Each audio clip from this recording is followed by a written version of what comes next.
Hello and welcome to Opportunity Knocks. We're so happy to be here today. We can't wait to introduce you to Fran Watson. This is a great opportunity for everybody to get to know one of the most wonderful people that I know. Hello. Hello. Hi. Hi. Oh, thank you, Marian. She is so excited about Fran. I'm just now meeting her, so I'm delighted too. Fran is one of those rare people who can just light up a room when she comes in. I can tell that, and I have not met her before. So we're so glad she's here. Thank you for showing up, Fran. Well, thank you so much for inviting me. This is such a great opportunity. Oh, well, opportunity knocks, but yeah, I'm so glad to be on the show. Thank you. Thanks, Marian. Thanks, Lou. And thanks for being with me after all of my dental issues. I know I was supposed to come on a little earlier. I've got those coming up, and so I'm nervous. I'm dreaming about it. I'm thinking about it. I'm losing sleep because I know what's coming. It's like, oh, dear. Things, as you get older, in case you're young and you don't know this yet, as you get older, things start cracking off, breaking off, just like randomly, your teeth just, start falling out. Well, That's what I'm learning. I said, okay, I'm 43. I said, am I in a spot where things are starting to because all of a sudden I'm in a dentist chair. I'm like, oh gosh. It's part of life. And Yeah. Marian, we'll just have to do some hypnosis and get you through that. Just get the sedative. Get the pill. I got the sedative. All I did was relax. I didn't go to sleep. Hey, I didn't go to sleep. I just relaxed. That. Yeah, I'll tell you more about that. Okay. But anyway, we're so glad everyone's here out there in our audience. We love you too. And Marian, have you got some really wonderful job opportunities for us today? I always am on the hunt for opportunities for you to work from home because let's face it, it's still kind of weird out there. All right. Some people are choosing not to wear a mask. Some people are, if you don't want to go into an office, then you might want to stay home and work from home. But you still might want all those perks that come along with it, like, dental. Coming up in a few weeks. Vacation, time off, and retirement. We've got some people in the audience that are waving hi. This is Mark, and he's watching us from LinkedIn today. So this gives me an opportunity to let you know that you can watch us from LinkedIn, you can watch us from YouTube, or in our Facebook group called Natural Curiosity. And I think it's an awesome opportunity to meet the audience and let our speaker, our guest today, see who's out there watching and listening. And Mark, if you have any questions, we have not only a lawyer here, but she's a judge as well.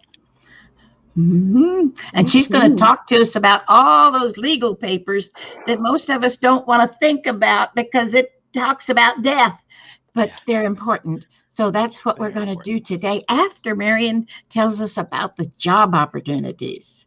Yeah. So think about this now. You have a job and everything's going fine, and then all of a sudden you get laid off because of nothing that you did wrong, but maybe something that happened in the past. Okay, something that happened that you had no control over, and now your kids can't go to school because they're not allowed to. So what are you going to do? Most of the time, when we first did lockdown, no one went anywhere. Nobody. And all of a sudden you had to be a teacher and you had to bring in money and you had to be a babysitter and there's all these things that were going on. So what I did was I went out and searched for places that would allow you to work from your computer. Now, when I say home, I mean it could be a motorhome. Okay. As long as you have internet, you can do some of these jobs that I'm about to share. So this is one of my favorites, and I have covered this before, but I do want to talk to you about boldly.com/jobs. You can find a career in marketing. You could be an executive assistant. You could be a project manager, a legal assistant. And we'll talk to Fran a little bit about maybe some opportunities to be a legal assistant? What's involved in that? Because I'm sure she's either been one, had one, or all of the above, right? Yeah. One of my favorites is the marketing and social media specialist. Now, what is that? That's someone like me who loves to be online, loves TikTok, LinkedIn, Facebook, Twitter, all of it, right? And just, you don't have to be an expert at everything, but you do need some background about what it's like to be online. So a social media manager or specialist is just going to help somebody who knows nothing about it. Or maybe the business owner doesn't have time. I bet you Fran's one of those people. Fran doesn't probably have the time to put into her social media like she should. Am I right about that? You are very right. You are so right about that. Uh-huh. So So check I don't out. even have it. I was going to talk to you about that. Yeah. I looked at your Twitter today and I thought, okay, we need a little help here. If somebody goes and looks you up, you need something there for them to see how you can help them. I mean, that's an important thing. Now, I'm going to talk about another one. I don't have a slide up for it, but think about Upwork and Fiverr, Fiverr. If you want to work as a social media specialist or someone that can help someone like Fran, then you could go there and put your talents there. You could just open up an account, say that you're available, tell them how much you charge, and then what you can do for them. And then they can contact you. So you're not out there hunting for people. You're putting your information out there, and then people are coming to you and saying, I want to hire you. That they may ask you a few questions first, like dating. You have to get to know somebody, but sometimes not. Sometimes they'll just PayPal you some money and they want you to go because you said you could do it, right? So think about that. Another one is Flex Jobs. Now, I want to tell you about Flex Jobs because it is a paid account, but the jobs that you can find on Flex Jobs are amazing and wide and varied. So no matter what you are, whether you are a legal assistant or whether you are an astronomer, it doesn't really matter what you are. On Flex, what did I call it? Flex Jobs. Flex Jobs. I knew it. See, I wanted you to remember. Flexjobs.com. I think it's $14 for 3 months or something. It's really not that expensive. Go and check it out, flexjobs.com. So that's what I have for you today as far as jobs go that will either pay you to help them out and give you benefits, or you could be an independent contractor like me. I work for people all the time. People ask me to do the craziest things. I remember not too long ago, somebody came into our office and said, hey, Marian, can you call Centerpoint and all these different places and set up accounts for my company? And I said, sure. And he handed me a $750 check. And I was like, whoa, okay. You got any more? Nice. I'll do it. So anyway, just make the people around you aware that what your talents are and what you can do for them. Another thing that Fran helped me with was getting my notary. I have a notary commission from the state of Texas, and now anybody that needs something notarized can call me. And out of the blue, I get people on Facebook, and people call me, and people refer me because they know I'm a notary. My very favorite one was a lady who called me and said, Marian, I saw on Facebook that you are a notary, and I need you to come over as soon as possible because my father-in-law is about to pass and he wants to change his will. Now, they already had the lawyer set it all up, right? All the papers were there. All I had to do as a notary was to go in and make sure that he was of sound mind, that he knew exactly what he was signing, and that no one was withholding anything from him, like medicine or food, in order to get him to sign these papers. It happens. I didn't know that. Fran can probably tell you some stories. Like they will force them to change their will before they die because they want what they have. So that was my job as a notary. I went over, did my due diligence, made sure that he knew what he was signing, that he wanted to sign it, and he knew what was in it. it was very satisfying as a human being to be able to help somebody like that. He really wanted it. So, all right. So those are the things that you can do to find some work right now.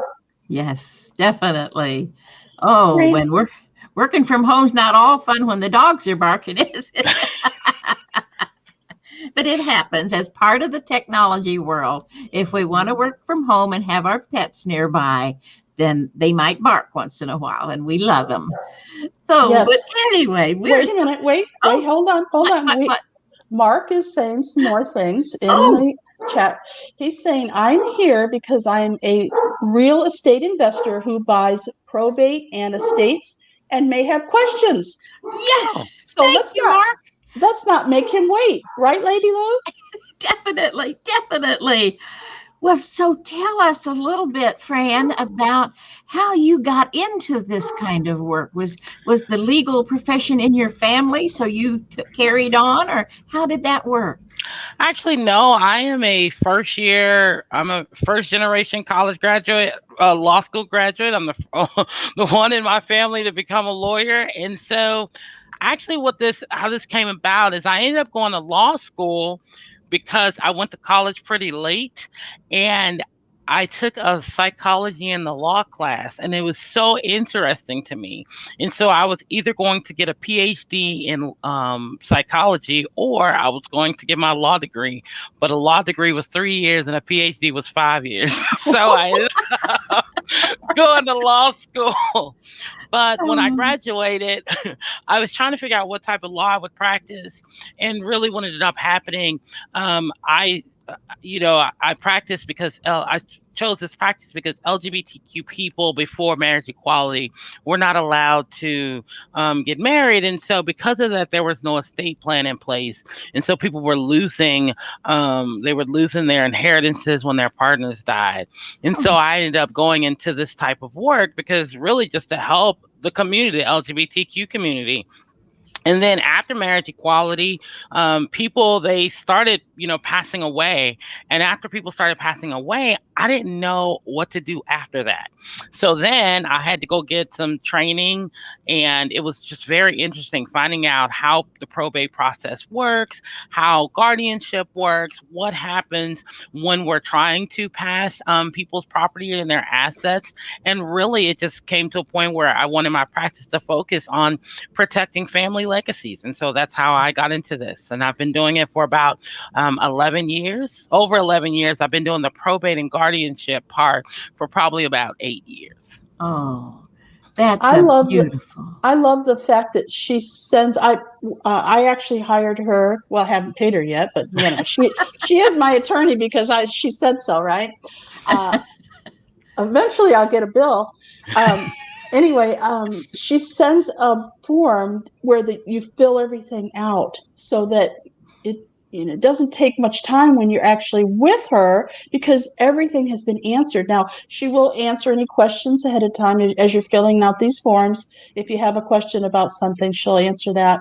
But I think it's a great idea for everyone to update their stuff. Now, I know, Lady Lou, you have everything. You thought you had everything that you wanted for your estate, right?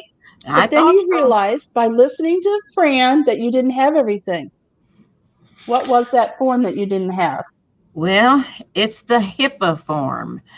I didn't realize that was as big of a thing as it really is, because if I get really sick, my husband's gone, so it would fall to my sister, my brother, or my nephew to take care of me.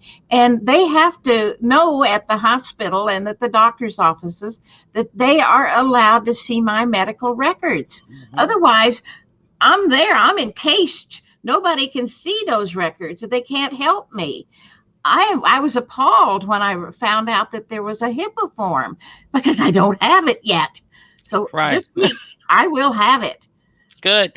It's I think you two bring up a very good point, because a lot of times we get so nervous about wills, or we think it's only for rich people, or we think we don't have we don't have enough. All we have is a house, or all we have is a couple couches. So we think we don't need an estate plan.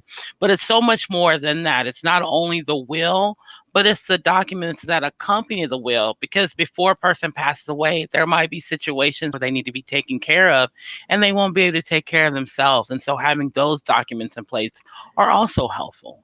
Well, tell us what's the names of those documents? So generally when people come to me and when I talk about estate plan, there are a few documents that we put together. We put together the will, and in Texas, you can do a will or a trust. Some people do trust. It just depends on whether or not they want their estate to go through probate. Just please know it does not avoid taxes. There is not a better tax liability, but some people choose not to go through probate, and then they have a trust. But I always say, if you do a trust, make sure you place everything into the trust, because if you forget to place anything into your trust, then you'll still have to go through probate with a will.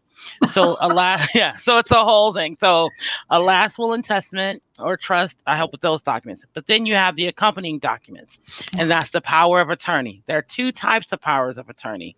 So you have the medical power of attorney, and that's a document that if a doctor says that you are incapacitated, meaning you can't take care of yourself, you can't answer for yourself, handle your own affairs, then this person is your agent, and they're the ones that will talk to the doctor and make medical decisions on your behalf.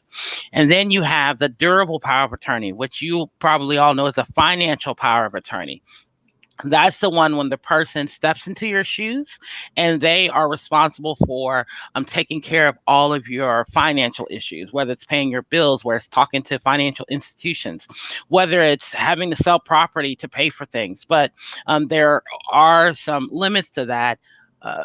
Depending on if they try to sell your property. And please know that if someone is your power of attorney, if you don't agree with what they're doing, they have to go by your wishes. But generally, if this is going on when they're there, when they're the agent, then they're taking care of your bills for you. They're talking to the banks. They're talking to whomever they need to speak to on your behalf. And then there are a couple other documents. So there is I am also a guardianship attorney. So there may become to a point where a person is unable to take care of themselves and they will require the need of a guardian. And that is a court-appointed person who will then come in and take care of that person, show where the person lives, take care of all of their finances for them. And so as a person who fills out an estate plan, you can designate that you want this certain person to be your guardian.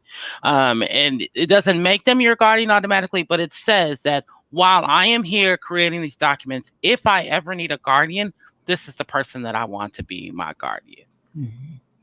And then a few more, the HIPAA form, which you talked about, Lady Lou, right? That's because you want to, and I have that occur alongside the medical power of attorney. And then there's one document, there's a couple more, two more. The first one is, it sounds kind of morbid, but it is a agent to control remains. And so what that means is if a person passes away in the hospital, then the person who's the agent is allowed to come in and say what happens to the body, be able to take their belongings out of the hospital. They can talk to the funeral home. So it's that person is in charge of that. And then finally, it's the living will. I have that living will as part of the estate plan. Some people, I always encourage folks to talk to their doctors if they don't have to sign it there with me during the will signing ceremony, but you can use this document. So what happens if a person is diagnosed with a terminal illness, and they can talk about what type of life support systems they would like, whether they would just like to be made comfortable or whether they would like every effort to keep them alive. And so that document can be filled out and had on file with the hospitals. Yeah, we always refer to it as a DNR. Is that what you call it? Yes. And so this is more in advance. And this document is done well in advance, because some people make that decision right when they're doing that estate plan. Some people don't. Yeah. I mean, as we saw with that case, I can't remember, but the major case that occurred where the family, the woman stayed alive. It'll come to me momentarily, but go ahead.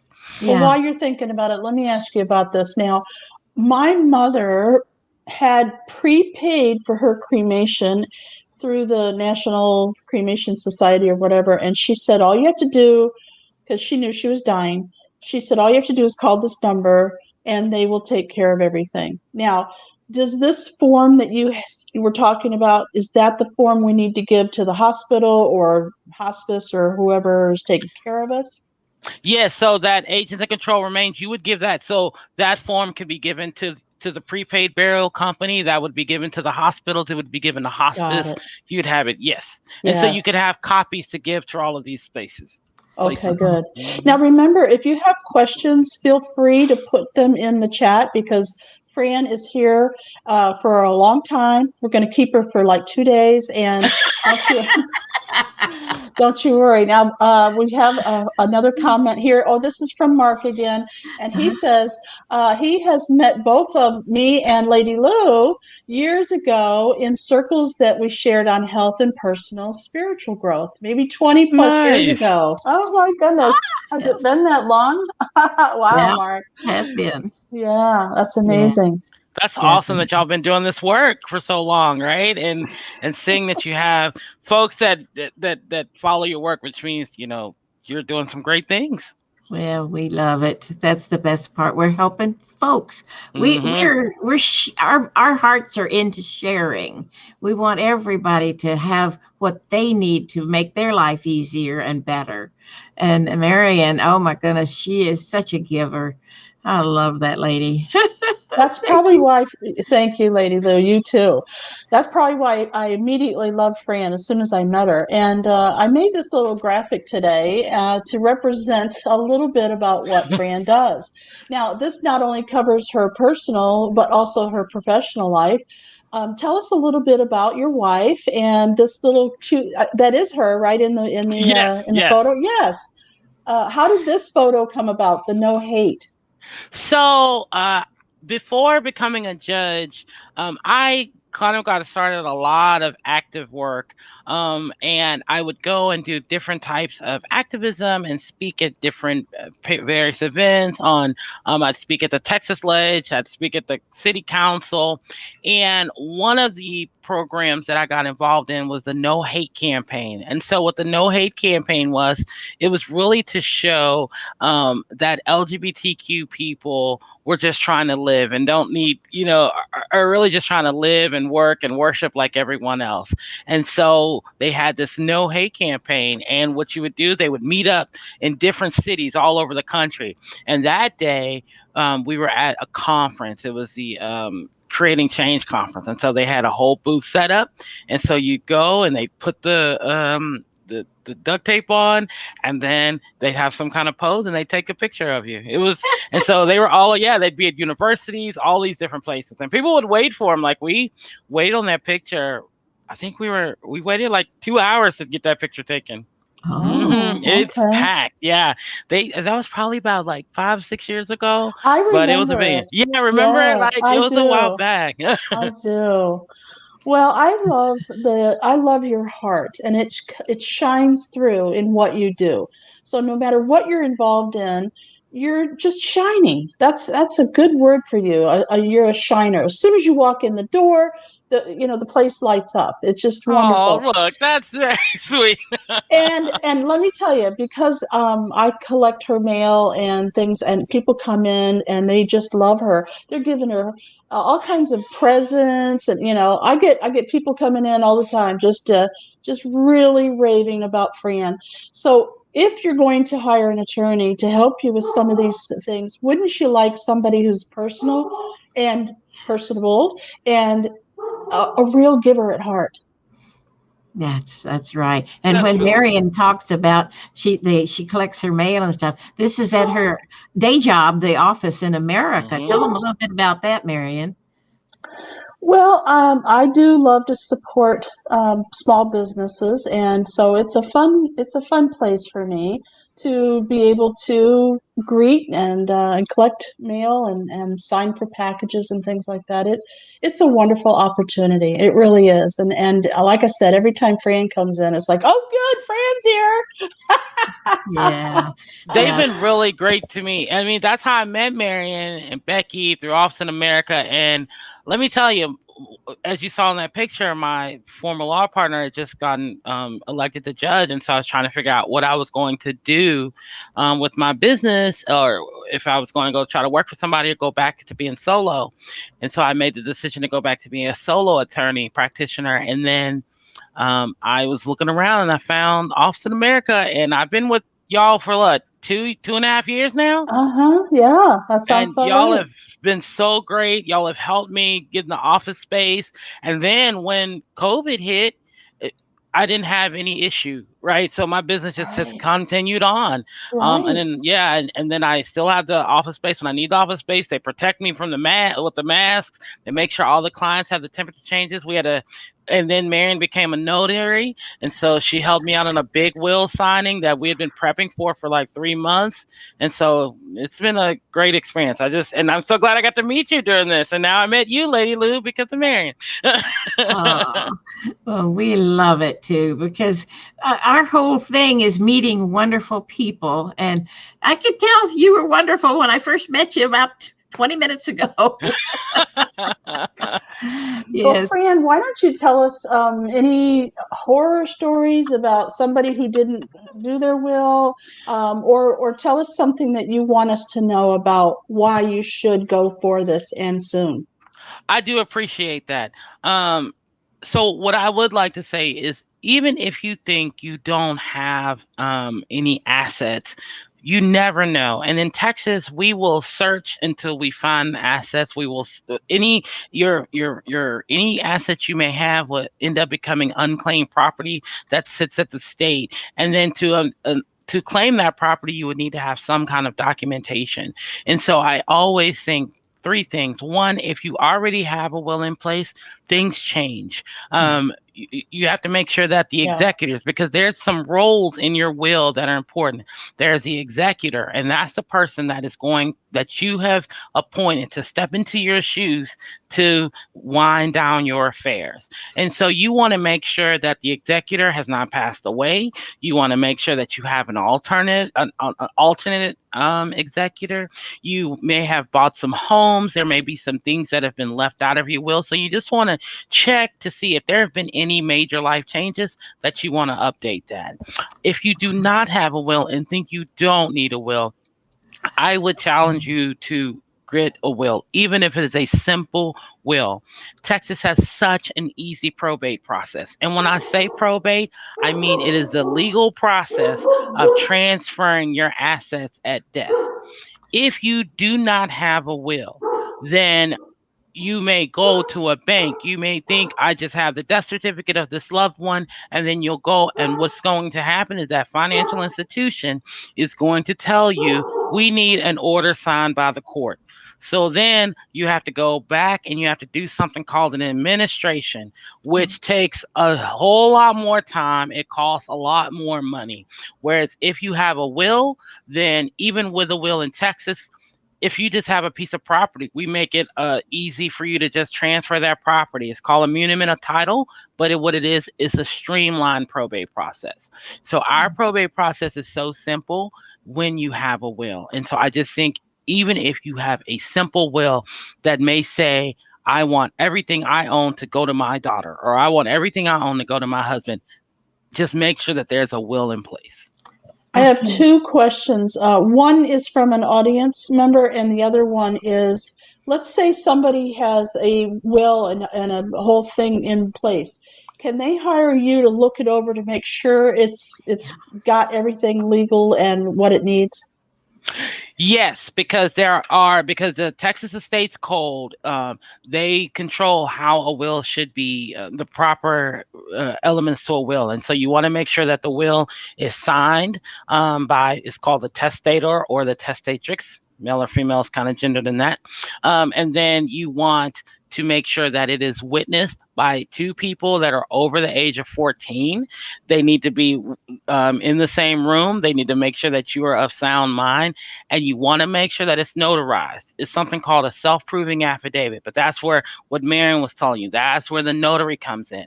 Because if it is notarized, it means that you already are swearing that this will was signed properly, and you don't have to, and when you pass away, the witnesses of the will don't have to go to court. So that's what you're saying. If it's not a self-proving affidavit, then the witnesses to the will, one of them, at least one, would have to go to court to testify to your writing, to make sure that that is your handwriting, you are of sound mind. I can and the understand witnesses. how that, things can happen. Like you could move here from another state or from another country or whatever, and it might not be legal. So check with Fran to see if your information is up to date. All right, now here's a question from Mark.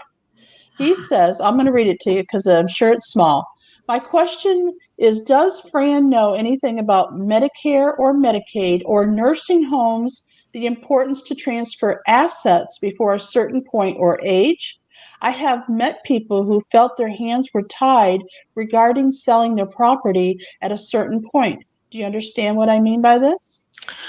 So elder care is a very large field, and part of it is trying to figure out, people may get sick, and when they get sick, then there are benefits. They may need to seek Medicare benefits, Medicaid benefits, and if you make a certain amount of money, if you have a certain amount of property, then you would not qualify.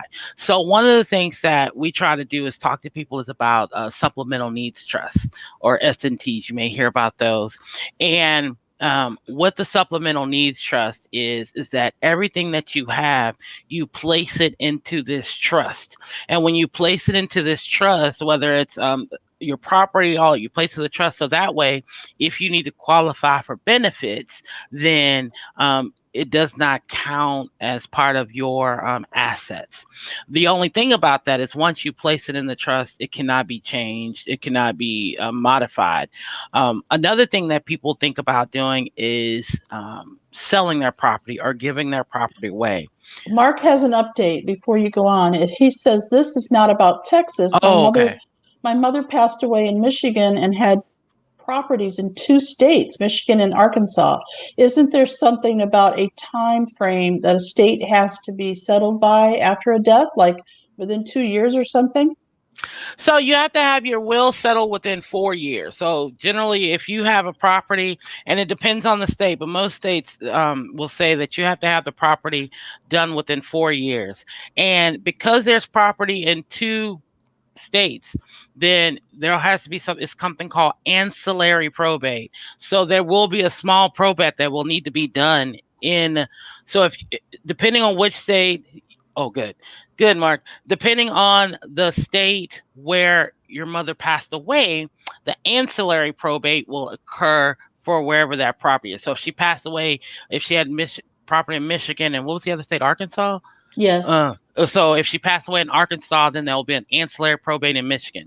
If she passed away in Michigan, there would be an ancillary probate in Arkansas. In Arkansas. Mm-hmm. We sure are glad you take care of all this, because that's too much for my brain. Yeah. So usually what happens is that the lawyer that does the main probate will contact another lawyer and say, look, I'm working on this probate. I just need, I need an attorney to file for this. And then because it's just one piece of property. Wow, there's so much to know. Mm-hmm. It's a full field, and it's that's why I had to learn more, because like I said, I was helping getting the wills drafted, but then people were calling me and they're like, well, my partner's passed away, or my dad has passed away. And then I would get all of these different scenarios when you don't pass without a will. Like, for instance, I have a case that because the person didn't have a will and they tried to sell some property, the person passed away years ago, like 8 years ago. And so we are just now figuring out what, they came to me and they said that they were supposed to probate the will, but then they don't have a will. And so now there's this property that it was demolished and had to be rebuilt after the hurricanes. And so dealing with all of that, because there's no will, I've been on this case for 4 years because there was no will in place. Well, that's what Mark's next question was. What happens if it doesn't, he said 2 years, but then he said, no, he meant 4. Yeah. What happens? I mean, you just keep going. So then what's going to end up happening is and I know in Texas, the way it'll work in Texas is that you end up getting an administration. So 2 things. If the person had a will here in Texas. If the person had a will and they died, but it was after 4 years, if it's only real property, then you have to file it as a muniment of title, and you have to show you have to show good cause as to why the will hasn't been probated in 4 years, within 4 years. Okay. All right. Yeah. If there wasn't a will, then you would have to do something called a dependent administration. So there's different types. There's an independent administration and there's a dependent administration. An independent administration means that you would be able to settle all of the affairs, pay off the debts, then then distribute all the assets without court intervention. A dependent administration would mean you have to go to the court anytime you need something. If you want to sell the property, you have to get approval from the court. Anything you want, you have to get approval from the court. And this generally happens when they're squabbling. If there is no agreement, then someone needs to just take the stand. Step up, file a dependent administration, and then the court will say, this is going to be a dependent administration. So that way there's this court oversight, particularly when family members are squabbling. Fran, I'm so sorry we have run out of time. Mark, thank you for your questions. Come back and see us again. Some people, we want them back and often. So let's do that. Let's set up a schedule where you just keep coming back. Okay. We'll be lawyers by the time that's over. No, I'll leave that to Fran. Oh, thank you, Fran. I mean, that is such good information. And I want to just mention again, if you don't have a will, beat a path to her door. Please, you've got to have a will to protect your loved ones. And I know thinking about death is not something we want to do, but it's a fact of life. Number one, we're going to die at some point. So have that protection for everyone, including yourself, because on your dying bed, you don't want to say, oh God, I wish I had a will. You don't want to do that. No, you don't. Will. You don't want to have to call the notary in the middle of the night and say, hey, come over. Yeah. You don't want all that. So protect yourself as well as your loved ones and just get these things done. And I have had such peace of mind. I carry mine I had a surgery a couple of years ago. I had them in a manila envelope and I just carried them and handed them to the hospital. Now it's in the records. I don't have to carry them every time I go back to that hospital. Mm-hmm. They're there on file. And you can do that, and you can file them with your doctor, can't you, Fran? Yes. Because on the document, it'll say who has the original and who has the copies of the document. So you can leave it with your attorney, your doctors, have them all on file. Right. And I gave one to my family, my brother, my sister, my nephew. They all have a copy of every form. And now they're going to have the HIPAA form and the living will. We didn't get a chance to talk enough about the living will. So we'll put that on our topic for next time when you come back. All right. Thank you, everyone. This has been interesting and very helpful for a lot of us. Look down below this video and you're going to find all the contact information. If you have any questions or if you want Fran to come back, you let us know. We're going to have her back anyway. So. This has been so wonderful. Thank you, Fran. And thank you, Marian. Oh, we're so glad to have you. And so thank you for Mark on all your questions. And watch the replay. Share this video with all your friends. This is one of those that needs to be going viral so people will know what they might not have. I got a will. Well, do you have all the rest of it? Maybe not. So thanks again. We love you all. See you down the road. Bye.